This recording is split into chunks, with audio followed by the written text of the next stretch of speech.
Bitcoin will take off, and it will take off in a far bigger way than metals has.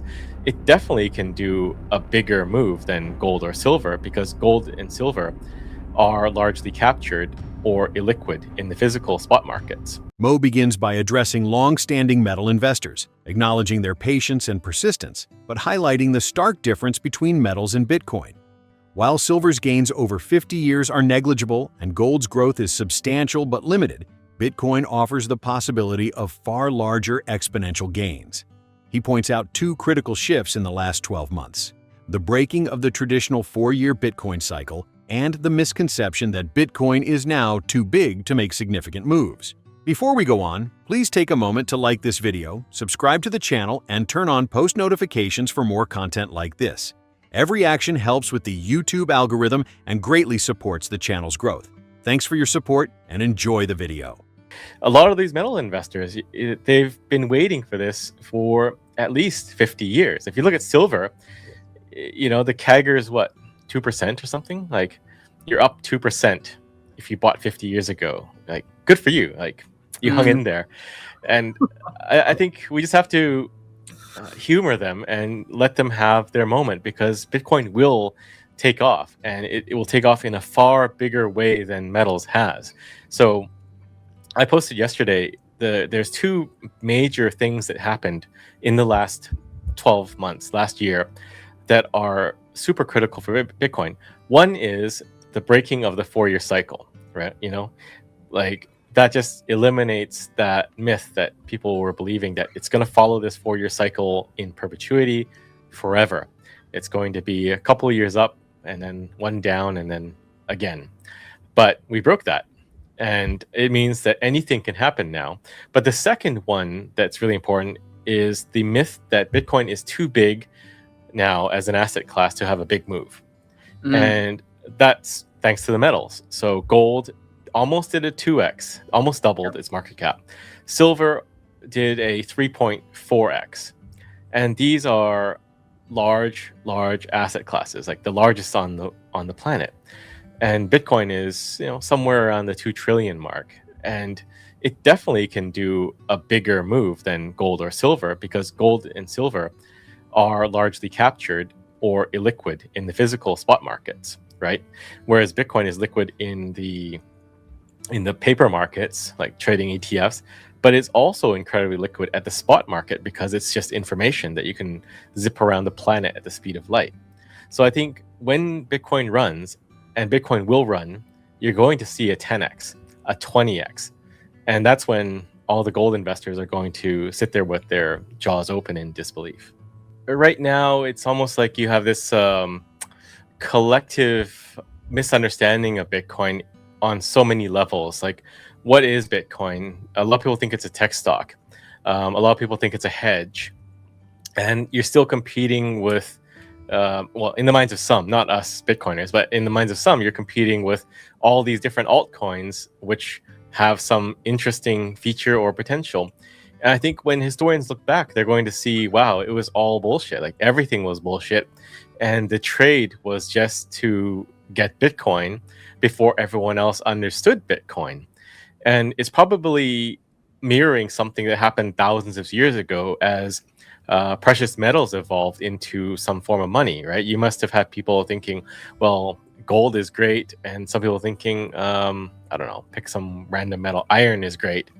And people promoting these different things. But it's probably cyclical. So we probably went through all of that before one metal emerged as the apex predator of that.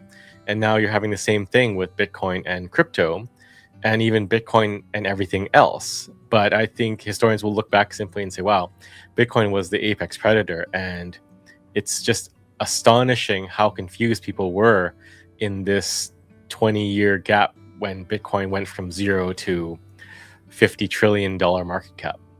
I think my views on Bitcoin have pretty much been more or less the same for the past decade, that it is the best asset we have. It is better than gold, better than anything else.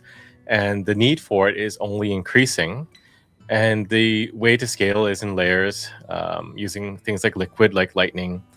And privacy is always a critical dimension. So if you look at the Liquid network, it has privacy built in with confidential transactions and blinding. And that's something I saw right off the bat, like a decade ago, that this is going to become very important. And I think most people don't really realize that privacy is important. I think maybe in the last 6 months, there's been this narrative spun up that privacy is important, but it's been bastardized and it's twisted into like, okay, we need these centralized altcoins that have privacy, that have very low liquidity and very low adoption, and somehow that's going to fix the privacy problems that are that people think are in Bitcoin when they're not. So it's kind of like 2 steps forward, 2 steps back, and people will just have to learn that Bitcoin can do everything. I mean, even the programmability aspect, that was a major grift from the Ethereum side, right? And it's still a prevalent angle that is present in mainstream media, mainstream finance, and Wall Street, that, oh, Ethereum's somehow programmable money and it's tackling a segment that Bitcoin isn't. But that's just false. Bitcoin can do everything. You can do it on layer 2s. You can do it with BitVM. You can do it with simplicity on Liquid. It's just the world doesn't understand yet. Mow highlights that large financial institutions and governments are increasingly integrating Bitcoin, driven by its undeniable value. Even institutions historically opposed to Bitcoin, like JP Morgan, are participating behind the scenes, while publicly maintaining a cautious stance. Mow frames this as an adversarial environment. The most valuable asset in the world naturally attracts attention, both public and covert. Well, I've always maintained that it is inevitable that banks and even countries will get into Bitcoin because they just want what is valuable. They cannot dictate what is valuable to the world. That is the crux of the fiat experiment, that they tried to dictate that paper is valuable. And it was a gradual process that you kind of like slowly turn the heat on the pot and boil the frog. But they managed to get there. And the majority of the world does believe that paper, or even the virtualization of that paper in your bank account, is money.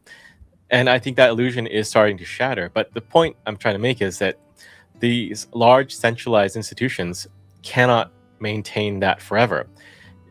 Money is dictated by everybody in the world, right? We decide what is valuable. And while they can do it for some time, they can't continue that. So it's always been the case that banks and financial institutions, BlackRock and the like, are and will get into Bitcoin. Even JP Morgan is getting into Bitcoin now, right? And Jamie Dimon is probably not happy about that, or he's maintained a very good public face of disliking Bitcoin while promoting it internally, right? And that's also a thing that you can do too, like you're kind of alluding to, that maybe they're implementing a strategy and they don't want the public to catch on yet, so they take a negative public stance on Bitcoin while building out the infrastructure internally to manage and participate in the Bitcoin ecosystem. But I think that's another thing people have to think about, especially Bitcoiners, that you have to think adversarially, that everyone wants your Bitcoin. If Bitcoin is the most valuable asset in the world, then everyone's going to want to get it. And the only way to get it is to play some psychological game, unless they can, unless you're paper-handed, lettuce-handed, and really eager to sell to take a fiat profit, you're going to hold that asset, right? So the only way is to wage psychological warfare, and that can be done, through public statements or through market suppression of Bitcoin and keeping the price low to break your spirit. So I think you have to think adversarially, that everyone is running a Psyop on you. All the big financial institutions, they want your Bitcoin, and they're going to tell you Bitcoin is bad to your face while they buy it from you when you sell it. But like JAN3, we work on nation-state Bitcoin adoption as well. And we also get some criticism like, why are you guys trying to get governments into Bitcoin? Well, again, if Bitcoin is valuable, just like gold is, everyone will want that asset, right? So financial institutions, nation states, they're all going to want it. The question is, how do they adopt it? And what types of laws are passed? And are they favorable or not favorable? And can they do it? Can they implement an adoption system that's better for everyone, and maybe break some of the surveillance mechanisms that are part of the financial system. Like the financial system has largely been captured and weaponized to surveil people too, right? Like Mhm.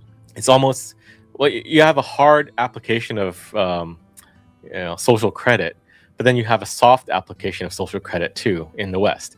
And I don't think people fully realize that, but Bitcoin can break that cycle and actually, restore a lot of the freedom and liberties that people should have in a modern society. Recently, I've been spending a lot of time on researching AI things and building systems around AI. I think that is an area that a lot of people are sleeping on. Like the advancements are happening so quickly, and we hired someone last year at JAN3 to implement a lot of new AI systems, AI-driven systems, to accelerate the development of Aqua, and we're hoping to announce something on that front soon. But there's just a lot of things happening, and I think the shift that's coming with the advent of AI workers is not something a lot of Bitcoiners are really actively thinking about, but they should. But it's funny because that also feeds into the thesis of why you want Bitcoin, right? So I would say AI is commoditizing work. It's becoming less so that you need to hire people rather than you need some work done and you need some output delivered. And if AI can substitute for that, then you're eliminating a lot of jobs that exist right now, but won't exist in the next few years. And if you think about that as a normal person that is thinking still like, I need a job, the next logical extension is I need an asset. Because if work is just a commodity, then it's the people that have assets that are going to be ahead, right? It's just like if you have real estate as an asset, you're making the real estate work for you. Right. You can leverage that asset, you can, generate income from that asset, but you have that sound asset. So even if you're not able to work, you have that asset to fall back on. And I think this is the part where a lot of normal people in the world are not thinking about, right? They may not be thinking even 2 steps ahead or 1 step ahead even. But if you're going to lose your job, you probably want some asset. And I think the asset that you want is probably Bitcoin, because in the future, like AI is going to transact using Bitcoin too. So you're going to have to pay for things in Bitcoin, especially if you go down the rabbit hole further and you understand the problems with fiat currency. So I guess the key takeaway here is that you have to constantly be reevaluating the world and seeing where we're at in terms of where things are going. And I would say normal people should probably, if you're worried about AI taking your job, you should start looking at Bitcoin, because that's the only real valuable thing that is left out there that cannot be printed or manipulated. In conclusion, Mow delivers a simple yet profound message. Bitcoin is the apex monetary asset, combining scarcity, decentralization, privacy, and programmability. Traditional metals, fiat currency, and alternative crypto assets cannot replicate its fundamental advantages. As AI commoditizes labor and governments continue to manipulate money, Bitcoin remains the only asset that cannot be printed or controlled.